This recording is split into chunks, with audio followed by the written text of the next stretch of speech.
Bueno, Egunon, Iker. Egunon.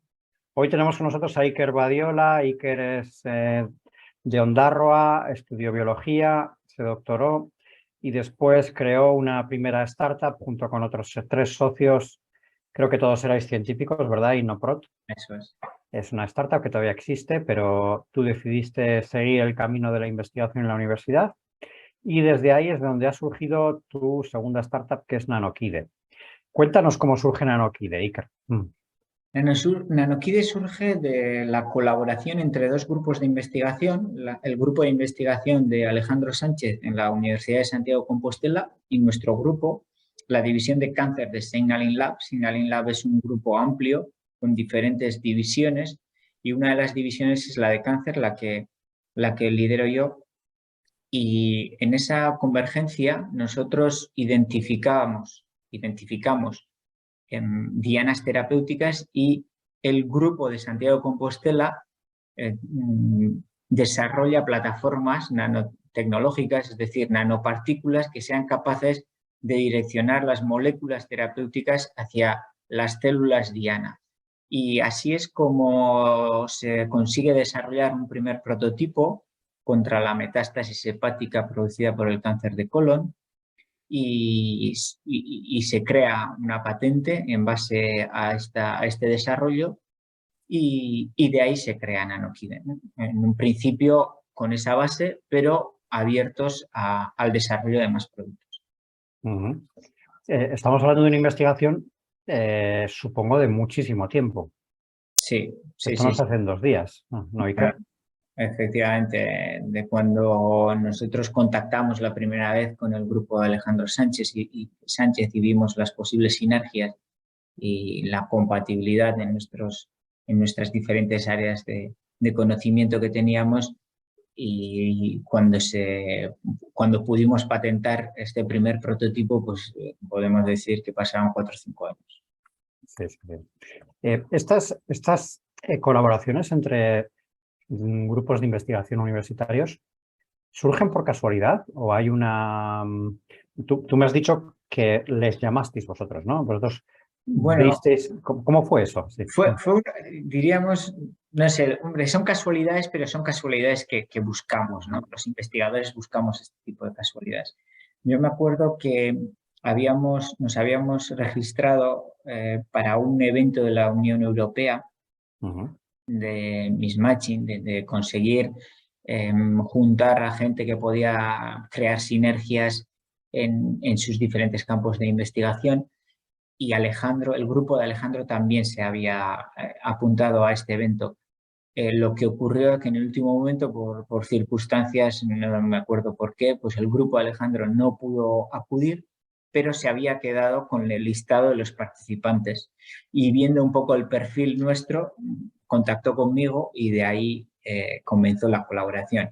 Pero sí, normalmente o alguien se encuentra con un potencial colaborador en congresos. Los congresos científicos suelen ser muy importantes porque hay una presentación, uno puede ver más o menos lo que hace el grupo que presenta su trabajo, y luego siempre existe el momento diríamos, la relación personal que es muy importante en este tipo de cosas, ¿no?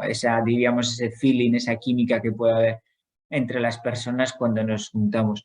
Últimamente hemos tenido que hacer muchos congresos virtuales y bueno, se ha podido salir del paso, pero es cierto que se ha perdido diríamos, esa relación personal, ese pálpito que uno puede tener con la persona que tiene delante y que puede hacer este tipo de, que al fin y al cabo son negocios. Sí, sí, sí. Bueno, entonces estáis 4 o 5 años investigando junto con este equipo de la Universidad de Santiago. Surge una patente, la registráis y ahí imagino que el olfato es el que os dice esto puede tener negocio, ¿no? Sí. Tú ya tenías una etapa anterior de empresario, con lo cual a lo mejor ese olfato sobre todo te correspondía a ti, ¿verdad? Sí, es cierto que el modelo de negocio de Nanokide respecto a Innoprot es diferente, pero es cierto que que también están los dos enfocados diríamos, a un mismo sector, con lo cual, aún no teniendo experiencia específica en este modelo de negocio, pues sí se conoce un poco más, ¿no? Y ahí se tiene una experiencia previa que siempre es valiosa.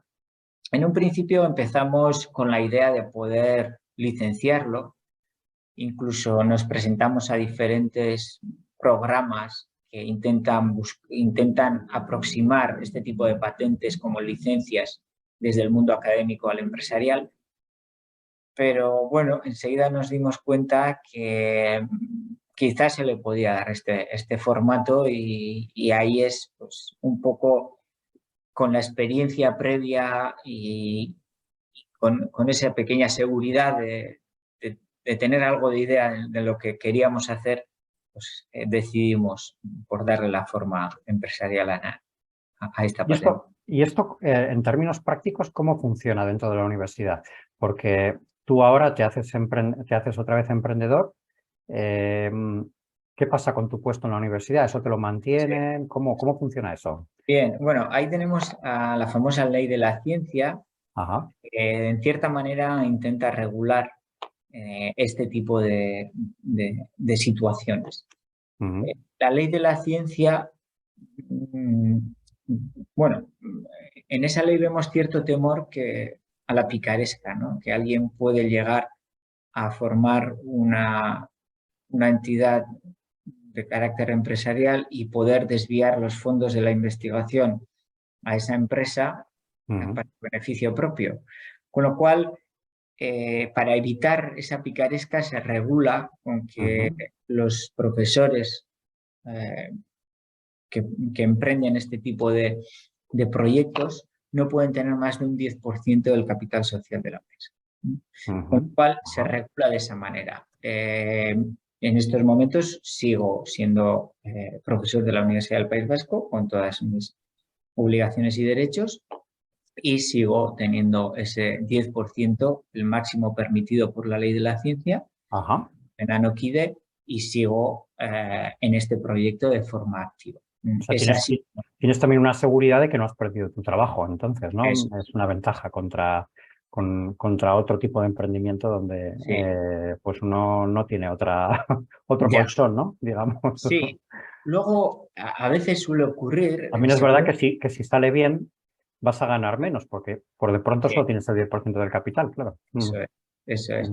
Luego también suele ocurrir en este tipo de iniciativas que a medida que van desarrollándose, en función de cómo se puedan ir, diríamos, funcionando y adaptándose a nuevos socios, incluso los nuevos socios capitalistas pueden llegar a exigir al promotor, en este caso al profesor en cuestión, que se dedique plenamente a la empresa. En este caso, pues, se han visto casos en los que se piden excedencias para aprobar y para dedicarse plenamente a esta actividad, y suele ser bastante habitual también esta situación. ¿Y cómo está repartido el capital entonces? ¿Estás tú con un 10%? Imagino que habrá más profesores que también tendrán participación, ¿no? No, en este caso estamos, el equipo promotor es bastante pequeño, una socia que es una investigadora que sale del grupo, de nuestro grupo de la UPV para dedicarse plenamente a Nanoquide, Maitán Eduardo, y yo con el 10%, ella con el 90% y yo con el 10%, y hemos empezado poco a poco la andadura y después de hacer una ampliación de capital, pues estamos ya en una primera ronda, una ronda de financiación con buenas sensaciones, diríamos. Se nos está acercando gente, inversores que se han interesado porque, bueno, el crecimiento inevitablemente es por ese camino. Sí, sí, sí. Entonces, volviendo al capital, el 100% del capital es privado, estáis la socia y tú. ¿El equipo de La Coruña no le ha interesado el proyecto? El de Santiago, perdón. El equipo de Santiago, bueno, ahí hubo una serie circunstancias. En primer lugar, la patente, evidentemente, la patente se hizo conjunta entre las dos entidades. Nosotros, pertenecientes a las dos universidades, la patente la registra la universidad y la universidad es la propietaria, tanto la UPV con el 50% como Santiago con el 50%. Al año de registrarse y de empezar a pagar los mantenimientos, Santiago decide dejar caer la patente, es decir, no seguir con el pago correspondiente, porque ellos, aducen que tenían una gran carga de patentes que tenían que mantener y tenían que priorizar quizás los que veían ellos como más prometedores. Con lo cual cede en un 100% la patente a la Universidad del País Vasco de forma gratuita. Wow. Sí, qué generoso es el mundo de las universidades. Sí. Y amistosamente, ¿no? Sin ningún hombre, claro, me problema. imagino que si es gratis tendrá que haber amistosidad. Sí. Y de esa manera es cuando, el hecho, es cierto que cuando las dos universidades eran propietarias de esta patente, sí tenía cierto temor a la hora de crear una empresa, porque el hecho de tener que entendernos entre dos universidades, entre ellas con nosotros, los promotores, dificultaba. Lo complicaba todo. Dificultaba. Y cuando Santiago dejó la patente a un lado, nos animó también un poquito más. Yo planteé a los investigadores de Santiago y ellos no se animaron a entrar dentro del grupo promotor, siguen como, diríamos, colaboradores, incluso desde fuera siguen haciendo un seguimiento bastante intenso al proyecto, pero no se animaron a entrar dentro del proyecto. Vale, y entonces vosotros tenéis un acuerdo de licenciamiento con la universidad, ¿no? Supongo que tenéis la patente en exclusiva, a cambio pues le pagaréis en función de los ingresos, que he visto otros casos en los que se hacen este tipo de cosas, ¿no? Sí. Vale. Entonces no os cuesta, mientras estáis desarrollando el proyecto, no os cuesta dinero porque no hay todavía generación de caja, y después imagino que llegará un momento en que sí que tendríais que pagar si la cosa funciona, ¿no? Sí, se va a éxito, ¿no? Diríamos, sí, hay un pago previo al licenciamiento y luego, en función del éxito, pues se acuerdan una serie de porcentajes, bien en royalties o licencias. Sí. Esto, me estoy acordando de Google, que sabes que la tecnología era propiedad de la Universidad de Stanford. Ya, me lo puedo imaginar. Pero ahí lo que hicieron fue que entró en el capital Google. O sea, la universidad yo creo que ha sido accionista durante muchos años de Google, uno de los principales además.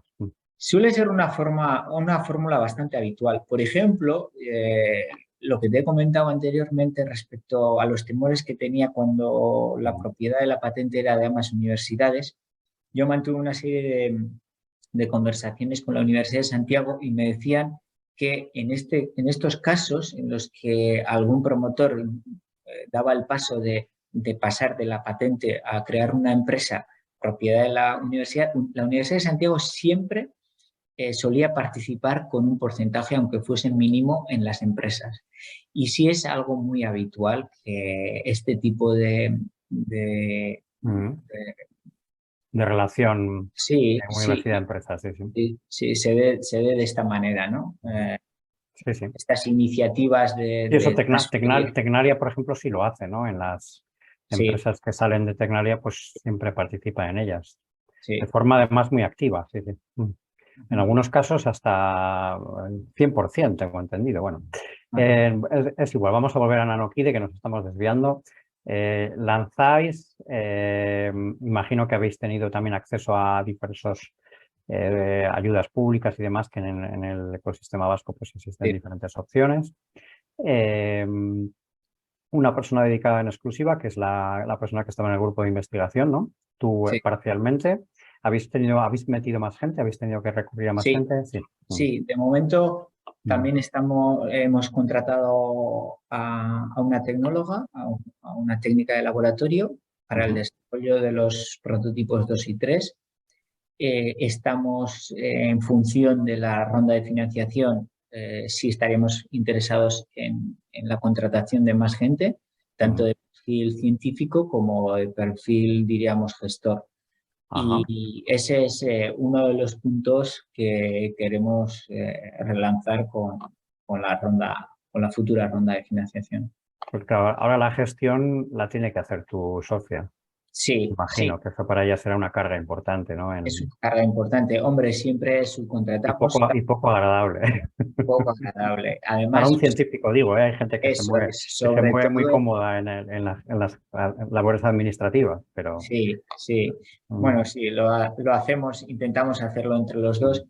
Y también, en cierta manera, es cierto, tal como comentabas, que el ecosistema vasco pues tiene una serie de facilidades que quizás en otros lugares no existen. Y en esa fase que hemos tenido de pre-seed, ¿no? Y diríamos prácticamente de todavía semilla o presemilla, sí hay ciertas ayudas económicas a poder financiarnos asesorías, consultorías que nos puedan y que nos están ayudando bastante en este proceso y nos quitan cierta carga que quizás no es tan grata para nosotros. muy bien. Y bueno, me has hablado de una ronda. ¿Cuánto dinero estáis buscando ahora mismo? Estamos alrededor del millón. 1 millón de Teniendo euros. en cuenta la necesidad para el desarrollo del estudio preclínico del prototipo 1, que se acerca cerca de los 600, entre los 600 y los 800.000 euros, Ujú. tanto el mantenimiento de la estructura como las nuevas contrataciones, así como los desarrollos 2 y 3, estaríamos hablando poniendo ciertos hitos, ¿no? En ese 1,5 millones que sería algo escalonado, 1,200,000, estamos hablando de esas cifras. Ya, ya, ya. Bueno, es una cantidad importante, teniendo en cuenta que todavía no facturáis. Entiendo, ¿no? Sí, Claro. Entonces, ¿qué tipo de fondos habéis podido captar? Porque hay muchos fondos que si no se facturan no, directamente no entran, ¿no? sí, bueno, estamos hablando, hay muchos de los fondos que hemos contactado son fondos especializados, Ujú. que están muy especializados Eso. no solo diríamos, en el sector de la biotecnología o el sector farmacéutico, incluso en este modelo, ¿no? Porque tal como comentaba antes, Innoprot, estando en el mismo sector, es otro modelo de negocio, más enfocado al servicio, al producto, mientras Ujú. que estamos hablando de un modelo en el cual es el desarrollo de hasta cierto punto, porque Nanoquide, decimos cuando definimos Nanoquide al desarrollo de fármacos antitumorales.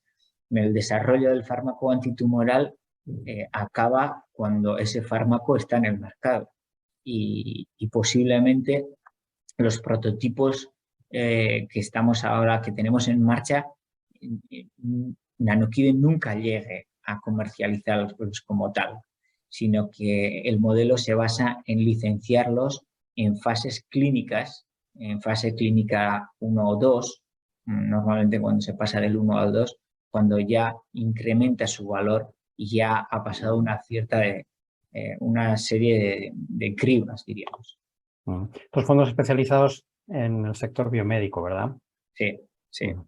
Ujú. Porque entiendo que el mundo de los business angels para una startup biomédica es difícil, ¿no? Porque por Sí, el periodo tan largo de maduración que sí, tiene un producto de este tipo. eso Ujú. es. Incluso las cantidades también, hombre, puede haber de todo, ¿no? Pero estamos hablando de mayores Ujú. cantidades.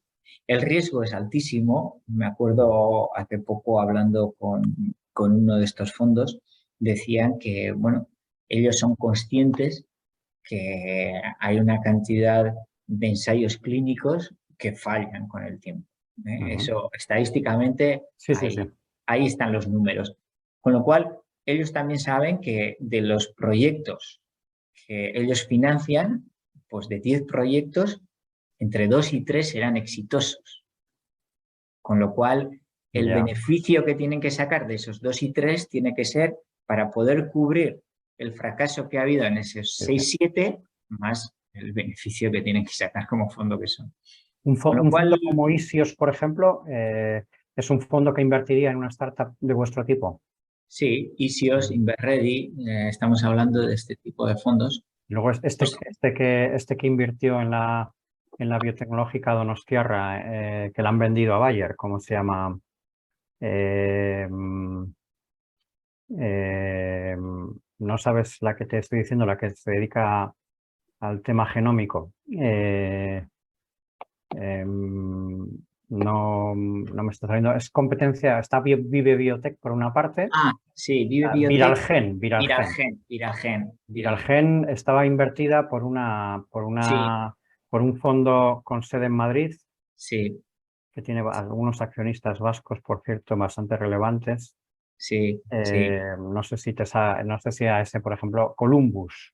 sí, sí, Columbus, sí, por ejemplo, es otro fondo con el que sí. imagino que habláis, ¿no? Y Columbus, Isios, Inverready, estos son a nivel de España los que se dedican exclusivamente a este tipo de empresas, de startups.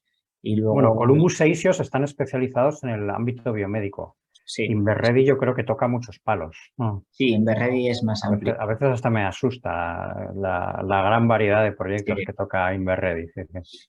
sí, Inverredi era el gran, donde ha hecho especialmente dinero es en MásMóvil, sí, que no tiene nada que ver con la biotecnología. sí. Bueno, ahí está, ¿no? Diversificar para... Sí, sí. eh, Ujú. Muy bien. Y vale, entonces estáis ahora mismo en plena ronda. Todavía, evidentemente, no la has cerrado, con lo cual no puedes decir nada. Estáis hablando con gente. Es algo que lleva mucho tiempo, como todo el mundo sabe. Y que, bueno, pues supongo que lo queréis cerrar ya para el año que viene o sí. principios del 2023, ¿no? Principios 2023, Mm, primer trimestre es... mm. ¿Y qué pasa si no cerráis la ronda? Que esta es una pregunta que siempre hay que hacerse, ¿no? sí, El plan B, Iker. pues muy, muy complicado, ¿no? Es Ujú, decir, tiene que es el momento crítico, es la ronda o difícilmente podremos seguir adelante. Con lo cual, es el sí o sí, no nos queda otra, porque ya la naturaleza misma, estamos hablando que el prototipo ujú, 1 tiene unas necesidades de tener que pasar unos ensayos preclínicos, una regulatoria preclínica ujú, con un coste de 600.000 euros, con lo cual, si no es ujú. una onda de este tipo, no tenemos futuro. Ya, ya. ¿Y qué les contáis a los fondos? O sea, ahora mismo les enseñas un poco, les contáis un poco el modelo. Claro, porque ir a pedir dinero a alguien, además 1.200.000, bueno, es Eso es. complicado, ¿no? Se me antoja complicado, ¿no? Iker. Son fondos que cuentan con científicos Ujú. en sus filas. Es Sí, sí. decir, hablamos bastante de ciencia, hablamos de las ventajas que tiene este tratamiento respecto a los tratamientos, los Ujú, gold standard que se utilizan actualmente. Y luego hablamos de una cosa bastante importante en la corta vida de Nanoquide, un hito muy importante que es que ha ajá. sido seleccionado en un programa exclusivo para nanopartículas contra el cáncer por el Instituto Americano de Salud, por el NIH, el National Institute of Health. Es un programa competitivo en el Ujú, cual bueno, nos ha llevado un año conseguirlo, desde el momento que se presentó al programa hasta que pasó la primera fase, incluso la segunda fase que fue ante un panel de expertos científicos.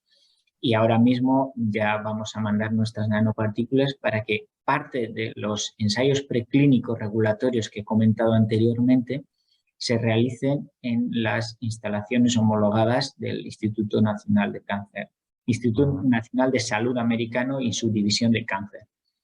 Es un programa muy importante que le da ujú, un label, cierta importancia desde el punto de vista científico. Hemos sido evaluados por una de las instituciones más importantes científicamente a nivel mundial y Sí, sí. es cierta garantía. Por otro lado, en ese mismo Y programa, está además, claro que lo que tenéis no es humo, eso está clarísimo. Sí, sí. eso es, que hay algo tangible que ha Ujú, pasado una criba científica, ujú, aparte de todos los artículos científicos que pueda haber, además está corroborado por una de las instituciones más importantes. Y en ese programa también participa ujú. la FDA, la Food and Drug Administration, es decir, Sí, la sí, entidad que finalmente, una de las entidades, junto con la EMA, si se que lograse, aprobaría el que medicamento cuando aprobaría estuviera disponible. Ujú. la Sí, nanopartícula, con lo cual es un aval muy importante. Es una de las cosas, aparte de todas las bondades científicas y todas las diferencias que tenemos conjunto respecto a nuestros competidores, lo ujú, que estamos utilizando como bandera, que me parece que es un hito bastante. ujú. Sí, sí. Da la impresión de que si estuvierais en Estados Unidos a lo mejor sería más fácil recabar fondos para vosotros. Sí, sí. Ujú, Bueno, es cierto, ujú, hasta hemos llegado a tener un conato de, diríamos, de invitación, ¿no? ujú, De trasladarlo y empezar desde el proceso, desde el principio, ese proceso SID, desde la incubadora del ujú. MIT. Sí, porque la Diputación de Vizcaya tuvo un programa, no sé si Sí, mantiene, que sí, llevaba startups allí a sí, Boston, ¿no? sí, sí, sí. Ujú, Y de una persona que tuvo una experiencia previa, una ujú, biotecnológica allí, que al final acabó quedándose ahí y que tuvo y que sigue teniendo un puesto relevante. Al final se quedó en Boston, en esta incubadora y tiene un puesto relevante. ujú. Nos planteó el hecho de crearlo desde allí, pero claro, eso conllevaba tener que estar físicamente, ¿no? Y Ya. bueno, es cierto A tu que socia no le apetece por ahora, ¿no? bueno, en conjunto lo valoramos y era Ujú, complicado, era una ya. situación bastante complicada. Es cierto que hay más oportunidades, pero bueno, es cierto por otra parte, hoy mismo he recibido un contacto de un fondo de inversión americano que está interesado, con lo cual, Que os han eh, contactado ellos a vosotros. sí, sí, Ajá, eso es interesante. sí, es interesante. Yo creo que todo esto Ujú, viene un poco a raíz de la noticia ujú, del programa del NIH. ujú. Y Claro. no, posiblemente si hubiésemos estado en Estados Unidos, incluso los fondos americanos son a veces un poco reacios en invertir en el extranjero, en este tipo de empresas. Claro. Pero bueno, también tenemos esa opción, aunque sea menor. Ujú. Sí, sí, Fernando. sí. Ujú. Vale, pues a ver qué tal se dan los próximos meses, que son claves. Sí, En la fase en la que estáis todavía es muy preliminar, ¿verdad? En la fase de sí. investigación. O sea, Bueno, me has hablado de financiar las pruebas de de los prototipos. Quiero decir que estáis que estáis planteando varios sí, posibles medicamentos, no uno, sí. sino varios, ¿verdad? Sí, estamos planteando tres que Ujú, tienen diferentes, diríamos, grados de desarrollo. El primero, desde el punto de vista de desarrollo básico, está totalmente desarrollado ujú, y ya lo que se busca es una serie de ensayos, se llaman ensayos preclínicos, la regulatoria preclínica, que daría permiso para empezar en humanos, ajá, pero el desarrollo científico ya se ha completado y en ujú, cambio los prototipos 2 y 3 no nos queremos quedar en una empresa monoproducto porque tenemos una plataforma que es muy flexible, que se puede adaptar a diferentes opciones y en ese sentido queremos desarrollar otros dos productos que en estos momentos están en diferentes puntos o niveles de maduración ujú. y creemos nosotros que sí podemos llevarlos adelante. Los Por- tres tienen el mismo objetivo, que es el tratamiento de tumores. Sí, los tres tienen el objetivo de tratamiento de tumores desde diferentes puntos de vista Ajá. y queremos abrir el abanico también a diferentes tumores. Ujú. Y a nivel competencia, imagino que vosotros no sois la única startup del mundo que trabaja con nanopartículas contra tumores. Sí, Habrá mucha más gente haciendo esto en el mundo, ¿no? sí. Estáis protegidos por una patente, lógicamente eso sí que te da una ventaja en un mercado en el que ya, por de pronto, lo que protege esa patente, que eso habría que ver exactamente qué es lo que protege, pero eso no nos lo pueden copiar. Sí, Bueno, sí, lo pueden copiar, pero que se tienen que atener a las consecuencias. sí, eso es. Y es evidente Ujú, que si no hay una patente no tiene ningún sentido claro. un proyecto de este tipo. Ujú, Y todos nuestros competidores, cada uno cuenta con su plataforma que está totalmente patentada. ujú, Por supuesto que no somos los únicos y empresas o proyectos de dimensiones muy parecidas, con un perfil muy parecido al nuestro, nos los podemos encontrar por todo el mundo, ¿no? Por ejemplo, en ujú. Estados Unidos nos podemos Entonces, encontrar esas con patentes se diferencian en aspectos que la, na- permiten hacer productos completamente diferenciales. sí, la naturaleza de la nanopartícula, diríamos. Vale. Es como hacer el pan, ¿no? Hacer Sí, el sí, pan sí. integral o hacerlo con maíz o con trigo, o diríamos, cambiamos un poco los ingredientes de la Ujú. nanopartícula y eso hace que cambien las características.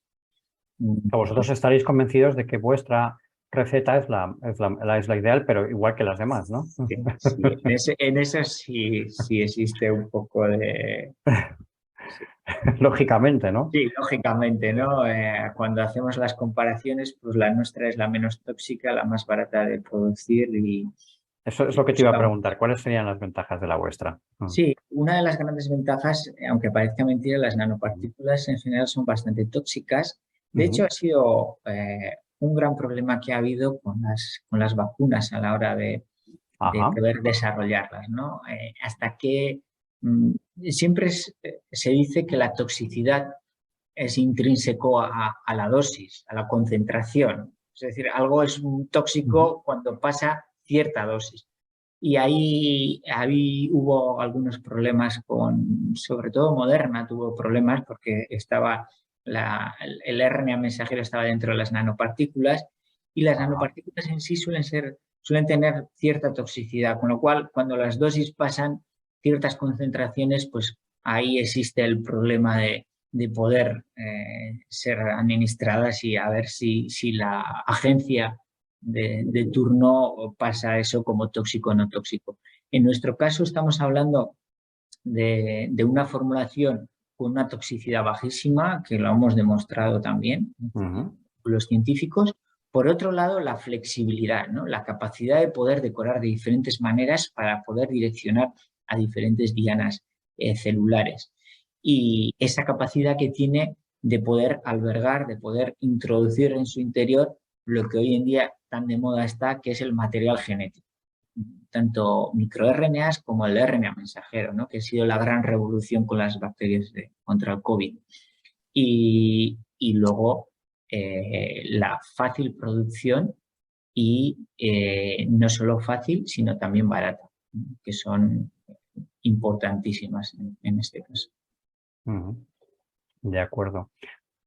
O sea de alguna manera estas tecnologías en las que estáis trabajando guardan cierta similitud con las vacunas de última generación en el uso de ciertos mecanismos. No, no, Sí, evidentemente es distinto porque vosotros estáis hablando de una terapia para tratar una enfermedad que ya se ha producido y en el caso de las vacunas estamos hablando de la prevención, de la sí. o de Y, amortiguar los efectos. y no tenemos que olvidar que la base de estas vacunas contra el COVID, tanto Ujú, Moderna como BioNTech, son empresas que se dedican a tratar el cáncer y que su objetivo era la utilización de tecnología RNA mensajera que está envuelta en nanoestructuras, en nanopartículas, para hacer frente al cáncer. Y es cuando vieron que sus plataformas eran capaces de producir las vacunas contra el COVID. Y sí, en ese sentido nos parecemos bastante en cuanto a la tecnología y la estrategia que buscamos a este tipo de iniciativas. Ajá, interesante. Entiendo que estas ventajas que nos has comentado han sido clave en esa selección por parte del Instituto Americano de Salud, ¿verdad? Sí, por supuesto. Las ventajas que hablábamos de la baja toxicidad, de la gran La flexibilidad, flexibilidad, la fácil producción, sí, etcétera. Sí, sí. fácil producción, Mm, porque no tenemos que olvidar que aunque nosotros tuvimos que pasar el examen de un panel de expertos científicos, la aplicabilidad que nos pedían tanto en las preguntas que nos hicieron en la exposición oral como en la memoria escrita estaban bien claras, ¿no? En la escalabilidad, la capacidad de producción en GLPs, en sala blanca, para poderlo administrar. En sí, sí. ese sentido, a pesar de ser el Instituto Nacional Americano, la visión de este programa Mm, de la aplicabilidad y la producción como fármaco lo tenía bastante claro. sí, sí, sí. Muy bien, Iker, pues bueno, yo creo que hemos comentado los aspectos fundamentales de vuestra startup. No sé si nos hemos dejado algo que creas relevante. Bueno, yo creo que hemos comentado casi todo. Nuestra visión de futuro, Está clarísima, sí, sí. ese gran logro del NIH, que no somos una empresa monoproducto Ujú, y que seguimos desarrollando nuevas alternativas y siempre en colaboración con instituciones como puede ser Biodonosti o ujú, puede ser el King's College de Londres. ujú, En este tipo de cosas no hay que olvidar que en la ciencia, tal como se creó esta primera patente, la colaboración es primordial porque cada uno somos muy expertos en nuestro campo, pero este tipo de productos y de formulaciones necesitan de ujú. diferentes ámbitos y diferentes disciplinas de la ciencia, pues las empresas de esta naturaleza seguimos en contacto y colaboración con expertos. El no ser una empresa monoproducto, por cierto, Iker, ¿es algo positivo o negativo cara a buscar inversores? ¿A ellos les Yo, gusta o no? yo lo veo en algunas evaluaciones que nos han realizado. Al principio, cuando empezamos como monoproducto, nos echaban en cara el hecho de que fuese monoproducto. Así, ¿eh? Y sí, y yo creo que en ese sentido habrá preferencias de todo tipo. Puede haber inversores que prefieran una empresa monoproducto y puede haber otros que no. Y bueno, nosotros viendo la capacidad que teníamos, pues hemos optado por esta segunda. Pero lo dicho, yo creo que puede haber preferencias de todo tipo. Muy bien. Pues nada, Iker, muchísimas gracias y muchísima suerte, sobre todo con esa labor de captación de inversores. Pues muchísimas gracias, José, y un saludo. Igualmente. Hasta luego.